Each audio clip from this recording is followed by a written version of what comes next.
I think we're live now. I think from my experience with this, Because I see like the loading it, sign it at the does the left. loading sign, but then it's live. Okay. All right. So what's up, dude? So you know what? I just actually had a conversation with my mom today. She was calling me and she's like, it was her and my grandmother FaceTiming me. And she's like, hey, why don't we get together this weekend? And I was like, why? And she's like, because it's Mother's Day weekend. I'm like, No. do I have to? My grandmother's like guilting me into it. She's like, come on, you never want to do these things. But I was thinking about it. Actually, what I was thinking about specifically was like how on Father's Day I would get my mom a Father's Day card. Mhm. Like I never really enjoyed Mother's Day or Father's Day or any of those like extra holidays other than like birthdays. And oh my God. I hope my mom doesn't hear this. I deserve a Father's Day gift too. So your mom would do the same thing? No, but now that that's out there, I'm just hoping she doesn't watch this video because then she will run with that idea. Yeah. But my mom used to tell me, she's like, I'm doing the job of your mom and your dad, so I deserve a Father's Day gift or a Father's Day card at least. And I'm pretty sure I wasn't making money, so I think she would give me money to go get her a Father's Day card and pick one out for her. Or maybe we would just be at the grocery store at the same time and she'd be like, go pick out a Father's Day card and have to go sit through the Father's Day cards while she was shopping. That's hilarious. Yeah. But I remember like my mom having this idea of like, I'm independent, strong, and doing two jobs at once of mother and father. But now looking back on my life, I realize like it's kind of impossible, to be both a man and a woman at the same time. I know there's some people that are going to listen to this and be like, whoa. But in actuality, it is impossible to be both at the same time. And she was doing her best. Don't get me wrong. She was doing her best. But I think especially just looking at how many people are in that same situation. You grew up, your mom was single growing up, right? Like you didn't grow up with your dad, right?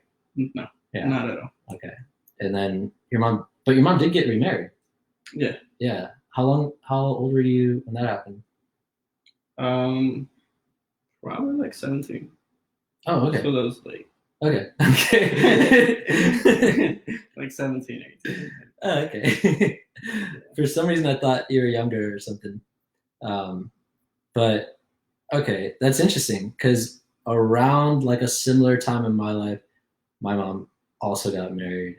But I remember like you probably had a different situation, but I remember really not liking the guy or just not liking the situation in general, just being like, if I guess, the guy himself, he was okay. I just didn't like him living with us. You know what I mean? Yeah. But I remember like growing up with my mom and just experiencing a lot of confusion for myself, from the whole situation of like, because I was aware of my dad. Don't get me wrong. I talked to my dad on the phone and stuff.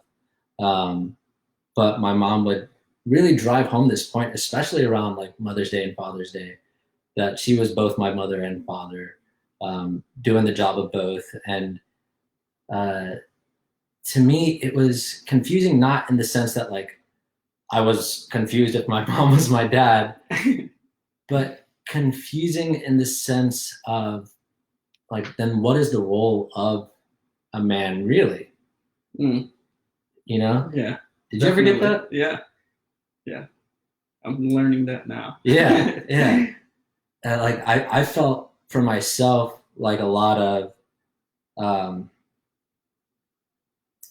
I don't know if you could call it like resentment towards men, but I felt like I didn't want to be like that kind of guy, because my mom would put down men because it was tough for her. Yeah, I went through that too. And when I started getting into relationships with girls, I always felt like great resistance on like taking initiative or like kind of being aggressive Yeah. because I was afraid of fucking up. Yeah. I was afraid of being like the asshole. Yeah. I had the same thing. Yeah. I had the same thing. Yeah. I felt like really scared to like keep pushing forward, and pursuing women, and it made me really timid. Plus, actually, my mom and I were talking about this yesterday. She had this idea that like, I guess getting me into the church, part of that was like telling me that sex is bad. And so she would drill this into me, and just yesterday she's like, "I'm sorry, man. I'm sorry I had to do all that shit." But we were looking at it like, from her perspective as a parent, she's seeing all like the bad possibilities of what could happen. Yeah. And then just going to the opposite polarity of that, just going to the opposite extreme of that, which is you're still reacting to the same thing and you're not actually giving a firm foundation on that. You know what I mean? Yeah, for sure. Yeah. And especially with being taught that sex is bad. That's something I grew up with as well, because my mom, she got pregnant really young. Yeah. She had me at 15. Oh, wow. So, and just having the understanding that like, okay, you obviously grew up without a father. Yeah. And most of the people in my family grew up without a father. Yeah. So there was that fear of like, my son cannot have a kid while he's young because he's probably not going to be around. So it's like, what's the way to prevent that? Oh, just make him fucking, shit-faced, scared of sex. Yeah. Yeah. Man, so that's the thing that I wanted to avoid as well, is like becoming one of those dads that's not around. I wanted to avoid that so badly that I ended up also avoiding a real relationship or real like getting to know someone. Like I also felt like in this weird way, I had both that idea in my head of I didn't want to become that, at the same time thinking that the way to prevent that was by being distant and being like not communicative and like, oh, I can't let myself get attached. That like this whole idea of my head of like, I gotta be a cool guy, and at the same time I can't let myself become like like a real man. But like someone who's like emotionally attached or emotionally involved or anything like that, right? Yeah. Like tell me about like more your experience, what you experienced as growing up in a single mom home. It was lonely, like super lonely, because my mom, she had to work 2 jobs. Yeah. So I essentially kind of was raised by television. Wow. Yeah. Like I was alone most of the time. I had to do my homework on my own. Like I didn't have no one helping me out in school. Wow. Because she was working most of the time. Yeah. So it was fucking sad and lonely.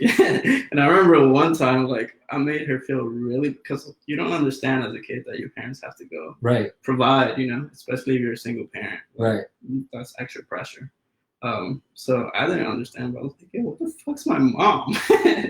And I was just feeling really lonely. And then this one time I just said something that just made her cry.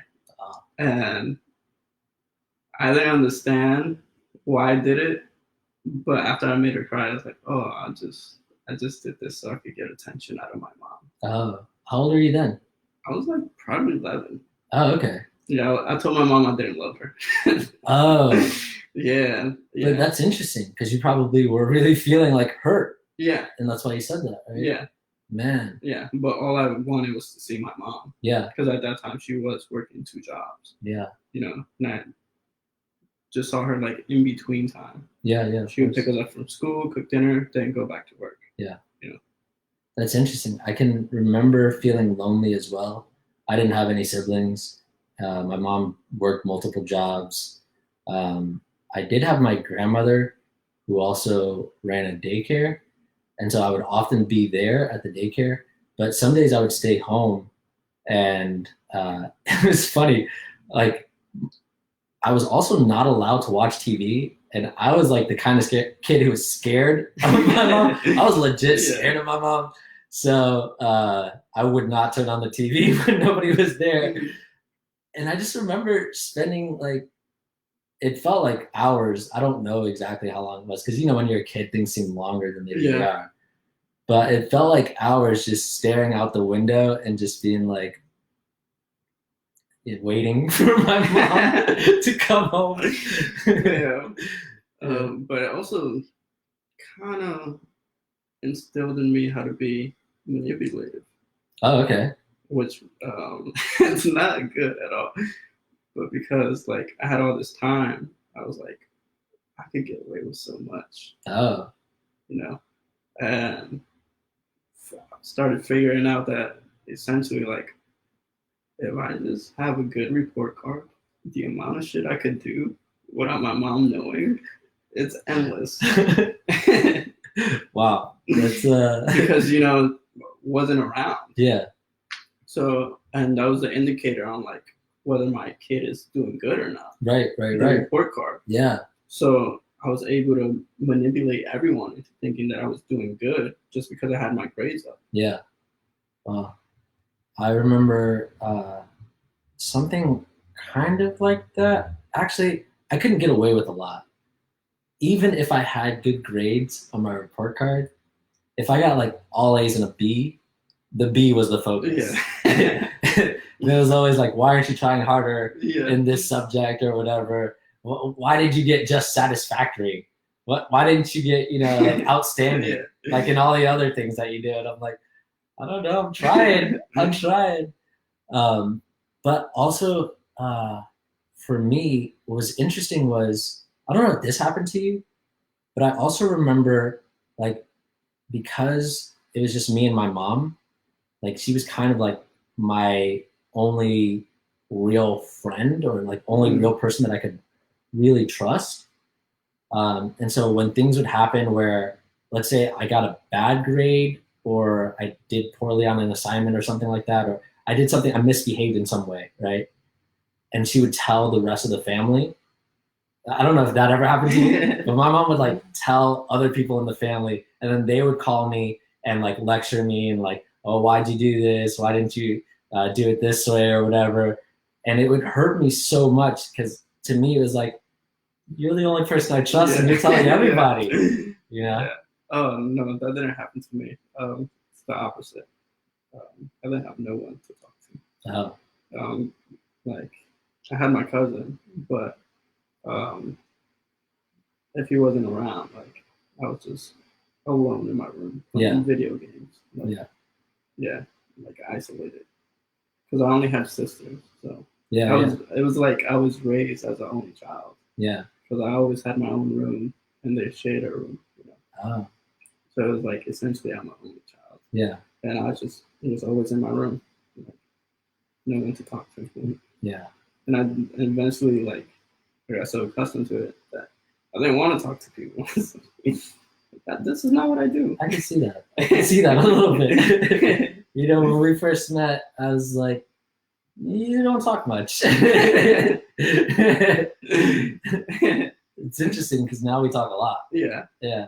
But like when we first met, I was like, I don't think I'm ever gonna have like more than a 2-minute conversation with that kid. But that's and then on top of that, I started smoking weed, so that made it even worse. Yeah. Of course. I was thinking about how in the Black community, I think it's like 70. I know it's upwards of 70%, might be 75% of kids are born into a household and live in a household with a single parent. and the vast majority of them are living with their mothers, right? And then I think in the Hispanic community, I think it's close to like 40%, somewhere around there. And in white families, it's like 25%. So it's a good number of people being born into single parent households and living in single parent households. And it seems like the trend is it's becoming more and more and more as time goes on. Because if you go back at any point in the past, you'll see that the numbers were a lot less, like 5%, right? And to me, that worries me as far as like what that implies for our society, because I don't think that I was functioning properly. No, it's just creating a bunch of emotionally unstable children. Yeah. Like, I definitely was. That's why I didn't want to talk to people, because I wouldn't blow up. I would have these temper tantrums. Someone was saying some shit that I didn't like. Yeah. And it's interesting because I was actually in a conversation with Cameron. I think it was yesterday. The days all blur together. But we were talking about how growing up, your first taste of cognitive dissonance is with your parents, right? And I can remember distinctly for me, like being told, I'm like being punished and being told I'm doing this for your own good. This is hurting me more than it's hurting you. You know, and then afterwards, even being told like, aren't you glad I disciplined you? Like, look at how those kids are acting. You know, aren't you glad I disciplined you so you don't act like that? You're going to get ahead further in life than they are and everything. And I'm just looking at it now from the perspective of like, you know, this is somebody that like you still love, right? It's not like you hate them. It's not like, you know, they're this terrible tyrant that's out to get you. Like, because the image that you hold in your mind is like, you love this person, you want the best for them, and you expect that they want the best for you, and you expect that they're doing their best. Yeah. But you think that that's like acceptable as far as like raising a child to be their very best, actually. No, absolutely not. What's your perspective on it? It's confusing. Yeah, it is. It's fucking confusing. Yeah.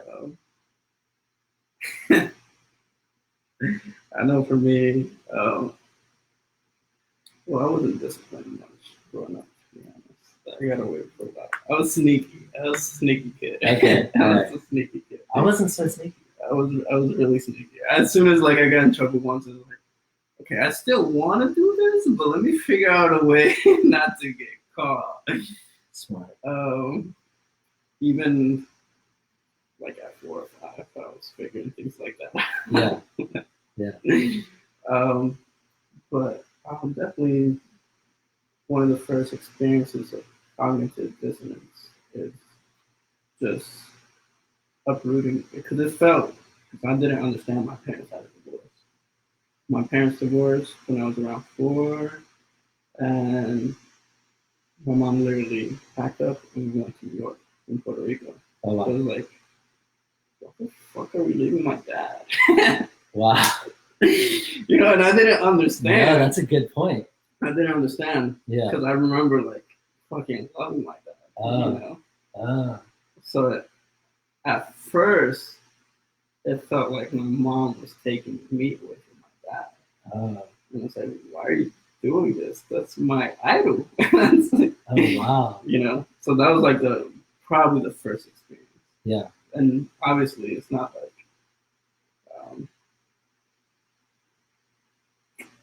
that's kind of like a more extreme, but like anything before that is perfectly fine. Yeah. Like, okay. Wow, that's interesting. I never had that kind of separation or separation anxiety, even like because I always grew up with my mom. It was just me and my mom, my grandmother, but me and my mom. You know. Yeah. And so it was always like this character outside Mm. of the house. And I remember asking, like, when are you guys gonna get together? Because I would see other people like they got dads, like how come I can't get a dad? What's up with that? And I also remember feeling like somehow that something was wrong with me somehow. Like it didn't really make sense why I couldn't have a dad.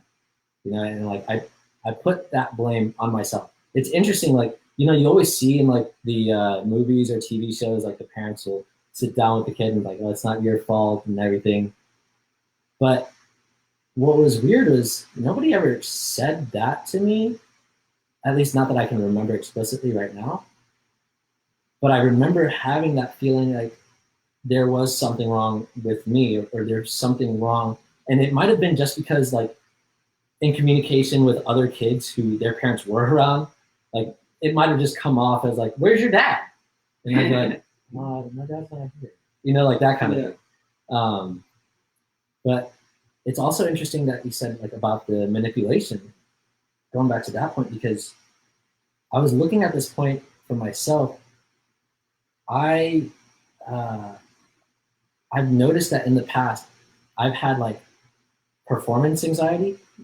Like before doing something without practicing it, I would get like all of a sudden like really nervous. My heart would start beating. I could hear it in my ears, and I don't know what to do in that moment, right?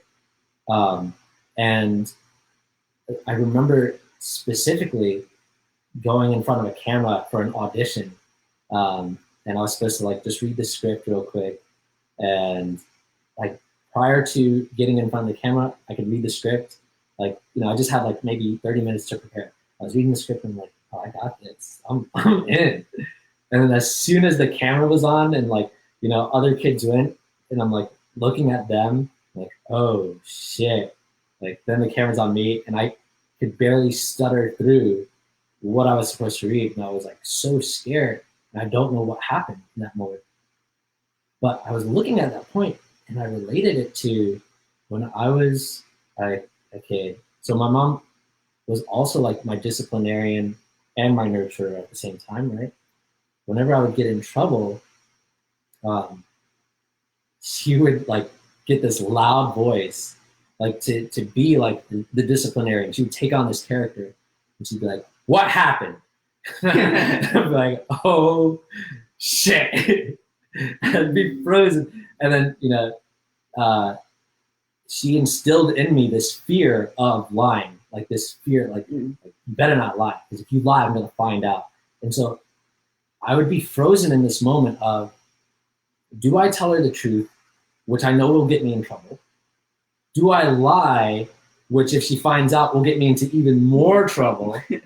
Or like, is there a way that I can tell the truth? Like, I would just freeze and just try to stay as silent and as still as possible, and hope, like kind of like Tyrannosaurus Rex in Jurassic Park, like be still and they won't see you. They'll move on or whatever. I try to do that, and I noticed that like it's just being put on the spot and having to like think of something really quickly. I wouldn't actually think of anything much. I'd just be like scared, like, oh, please let this moment be over. Like, and it would feel like eternity. And I noticed that I carried that same feeling over into things where it's like, all right, but now we're going to see who can do this. Or, in football tryouts, like, okay, go out for a pass. And I'd be like, oh, no. no, let that guy go first. I'll go next. I'll watch him do it. And then I'll know what to do. But I feel like moments like that, they're so small, or they seem so small in the moment. But looking back, I've held on to a lot of moments like that, and they've played critical parts in just how I interact with the world around me. Things that seem like somewhat unrelated. To me, it's like I can find the common thread within them, at least in my own life. And I think a lot of that had to do with the pressure that was put on my mom, having been single. Yeah. Yeah, that makes me think of like, if you have a dad around, it's going to encourage you to do it. Yeah. encourage you to do it again if you do mess up or don't do it as good. But when it's a mom doing that, it's like added pressure. A single mom doing that, added pressure. It's like I'm afraid for my son to be out there in the world. Oh wow. So he has to be on point at all times. Wow, that's a good point. Like, 'cause that's something I feel like, especially when it came to like making mistakes. I feel like I gotta be sharp. Like, so I've dealt with the same thing where I have to practice. Even if I had it down, it's like more practice, more practice, more practice. Yeah. Because of that pressure of like, I gotta make sure my son is good. I gotta make sure my son is strong. Yeah. Like, yeah. He can't. I'm afraid of what the world could do to my son. Yeah. That makes a lot of sense. So, okay. So if you were in the position of being a parent now, or coaching other parents, would you coach them to, well, okay, let me scrap that whole thing. I think we both know what we'd say as far as like, if you can make it work, definitely make it work. Yeah. Right? I don't think anybody wants to be a single parent. Yeah. You know? But the weird thing is, as I started growing up more and more, I started thinking and believing that I wouldn't be able to have a relationship that works with a female. And I was thinking that it would probably be best if I just have a kid on my own or have some kind of like relationship where it's, I live by myself and take care of the kid and we go visit mom or something like that. It's weird that I had these thoughts, but they like that experience shaped for me what I thought was like, maybe I should, said Justin, maybe I should just have a kid by myself and be a single parent. Especially because my mom would keep saying like, I'm independent, I don't need a man, all these things, right? But I don't think, for the most part, I don't think any of that generation went into it thinking they would be single parents or wanting to be single parents. But now it's sort of like, it's cool, or it's definitely acceptable in our society where there's less of a stigma to it, Yeah. What do you think about that? It's unfortunate. Yeah. It's unfortunate. Like, no kid should grow up without either or a parent. Like, every kid should grow up with both parents. Yeah. It's necessary. Yeah. Like, I wish I grew up with both parents. Yeah, I agree. But that said, the parents should be on point. Yeah, the parents should be on point. Right? Of course. Like, we're looking at like a society that is filled with people that can't get their act together. A lot of people should have never became parents. First of all. That's true. Yeah. I mean, a lot of people are making mistakes. Yeah. Accidental pregnancy are more of a common thing. It's funny that you say it that way, because I was reading this article and just a snippet of it was like, is basically saying that the argument that Black families are having more kids out of wedlock or basically in single parent homes is not a valid argument for what's going wrong in the Black community, because they're having less kids is what the argument was saying, is like, and that's all you can ask them really is have less kids. But that's not really, that's not the problem. The problem isn't how many kids they're having.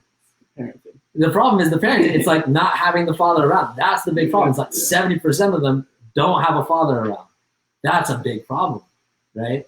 And so it's completely different argument than, because, it's really easy if you have a stable home base, stable mom and dad, you can have as many kids as, you can handle financially. Yeah. Right. But if, clearly if there's not stability in the home, you don't want to have kids at all to begin with. And then the more, the worse. It's not the more, the merrier. Yeah. Yeah, exactly. Yeah. But I just know, personally speaking, in my life, all the friends that I have that were the most confident had both parents. Yep, You know, I would agree with that. all the ones that are not afraid to do things, um, even getting the most girls, like they're the ones that had a stable foundation. Yeah. Yeah, and I had a great mom and a great dad. Yeah. So, what would you encourage for single mothers who might be young, have young kids, that might happen upon this video? And invest in their education. Yeah, and you could reach out too. Are we talking about investing in the child's education or investing in the mother investing in her own education? Both. Yeah. Both. Yeah. Yeah. Definitely. Yeah, both. Definitely. Yeah. He needs to get educated. Yeah. And then educate the child. Same. Yeah, I would definitely agree with that. I would say that child's education is more important because there's preventative measures that can be taken now with the child. Unfortunately, if you're a mom in that position, like, cat's out of the bag. Yeah.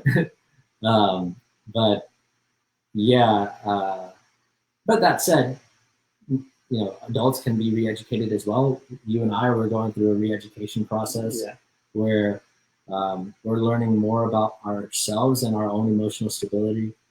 And that's been, for me, it's been really cool.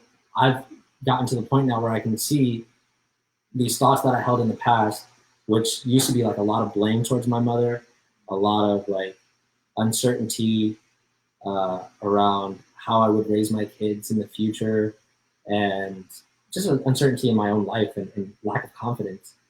Now looking back, it's like it's completely different the way that I see things. As far as okay, I'm more understanding of my mother. I'm more understanding of the situation that I grew up in. I have a lot more confidence now and a lot more emotional stability now. And I know going forward, okay, no, I'm not going to do that to my kids. Yeah. Even though I was thinking that growing up and thinking like, that would be okay. That would be totally acceptable. Yeah. Now I'm like, no. I can see what happened to me and why that's not acceptable. And I know what to do to change that. All this stuff. It's been transformative. Cool. Well, yeah, we'll leave it at that. All right, everyone. Peace.